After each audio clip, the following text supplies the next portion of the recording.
Hey guys, it's Roderick. I'm here with X-Force number 47. Oh, X-Force, how far have thee fallenneth, right?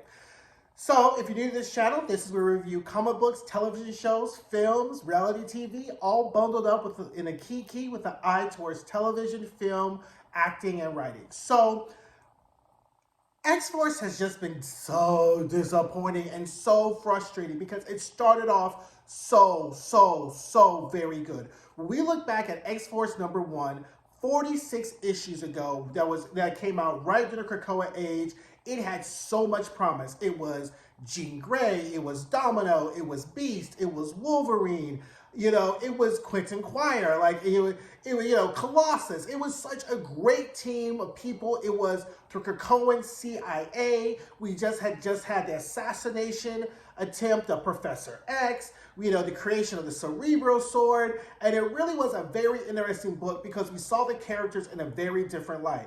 Like, yeah, Wolverine is used to killing and hunting, but we hadn't really seen Quentin Quire in this role, and since he had now been elevated to his Omega status, seeing him and Jean and Sage, I forgot about Sage, all, involved in this. Domino had been kidnapped because they used her skin to fly into Krakoa. And to really see the characters in a very different type of interaction. And then what happened is that, Jean left X-Force because she had some problems and she was on the Quiet Council. And the book just started to drift into a very Wolverine-centric book, right? And that is just Marvel's kind of default whenever a book isn't going well, or kind of like the narrative isn't going, they just make it a Wolverine-centric book. I like Wolverine as a character. I think he's an interesting character. I think he plays an important role in the X-Men, but it's just typically they use him like story Viagra, right? They use him like every time there's a slump, every time there's a dip, oh, give us a Wolverine story. Like when we had Inferno, this past Inferno that happened with Moira and Red Omega going back in time and that whole thing, that was exciting. That was a great Wolverine-centric story, and I was not complaining. But every time there's something going on and they don't know how to have the narrative, it just kind of drifts into a Wolverine-centric story, and we're like, okay, fine, then we just could have just read the Wolverine book and not have to deal with this. So, and so now, and also, like, X-Force really hasn't been that involved in the whole Fall of X situation. Like, yes, there are ramifications of happening, and it's happening within the context of the fall of the Krakoan age, but we're not seeing any direct effects, feedbacks, or plans, right? Which you would think would be surprising because this is the CIA, but because they were all, as soon as the Hellfire Gala happened, Peter, who's under the control of his brother, leads them into a separate portal, which is where they end up being held hostage by Mikhail. They've been out the loop. So there's only when they end up coming back, or those who weren't captured, realize and recognize that Krakoa has fallen, they're trying to piece together whatever, right? So the whole Mikhail storyline, which took up 4 or 5 issues. So finally now, as we're getting into the rise of the Powers of X, Fall of the House of X, I'm going to get this right after 17 videos.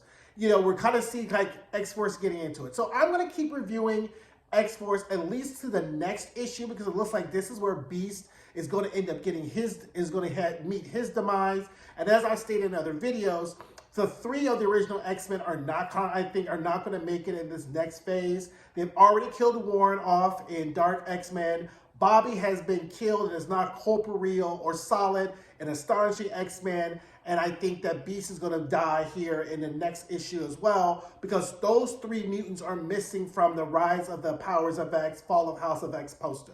So if you go back and look at that poster, those 3 mutants are missing. There's no Warren, there's no Beast, and there's no Iceman. So that leads me to believe that all 3 of those people are going to be dead. There is a Magneto, because there's a whole book called The Resurrection of Magneto, which I will be reviewing, and that'll be fine. So anyway, so here's the issue, right? So nothing really happens. So now, we'll get in my first issue. So the book starts off, and Black Tom is under the water. He's with Sage. So they're in the Arctic Circle, and what they're doing is he's going to raise a pod that he took from Krakoa underwater, makes that into kind of like a greenhouse dome, right?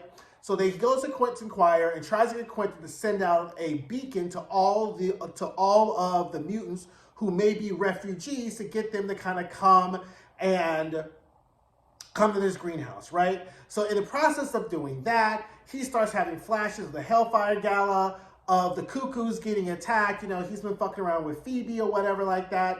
He falls into a coma. They're trying to help. And in the intro, we see Akira, one of the Wolverine clone-esque people. He's there. You see how I don't even pay attention to Wolverine and the whatevers. So he's there. They're all super happy. They're hanging out. Then we get Alpha Flight. So there's there, which I really miss Alpha Flight because I really like that X Factor second book they had where they were like the detectives in Krakoa kind of confirming whether or not people were really dead before they resurrected. I thought that was a great, great concept, and I hate the fact that it didn't really work out.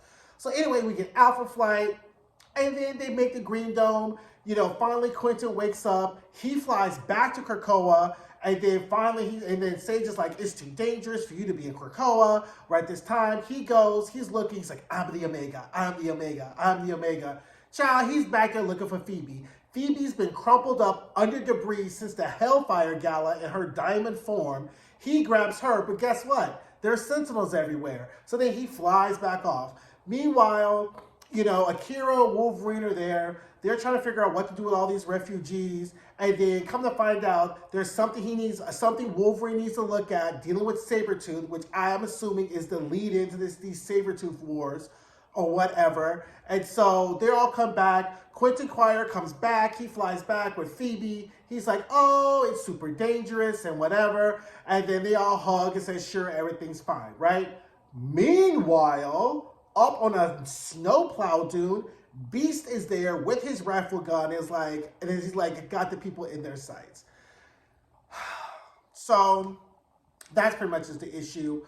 I'm gonna be very sad. Like Beast has definitely been on some fuck shit. Like even Jean Grey before she died, when they were looking for somebody to throw under bus, she was like, Hank, Beast, tell him he's been up to some fuck shit. So and everybody knew. Like when they went to go see the Fantastic Four, they were like.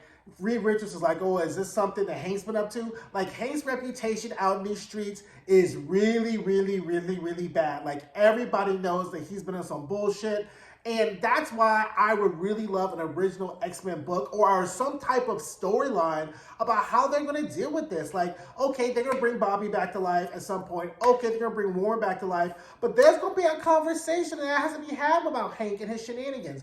Like, there's going to have to be a conversation because Hank, the only reason Hank was able to do this and just go off the deep end is because Charles Xavier was not paying attention to the details, right?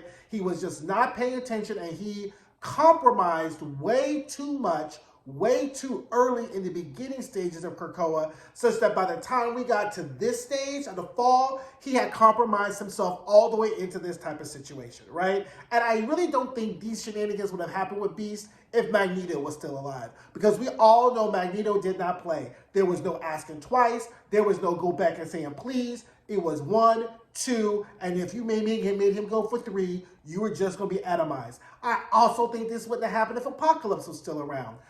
Once again, they did not play. And when I talk about the whole Fall of X kind of overview, how I think about it, I will touch on those points. But, you know, it's just going to be sad. Beast was always a great character. I don't really like what they've done with him being rogue or whatever. So, anyway, that is that. That's X-Men number 47.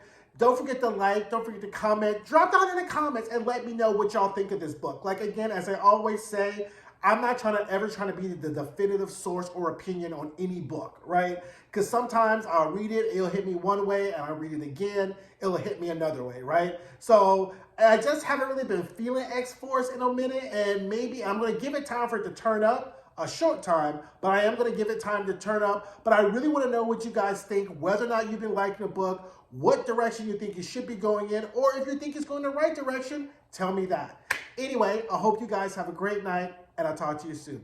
Bye.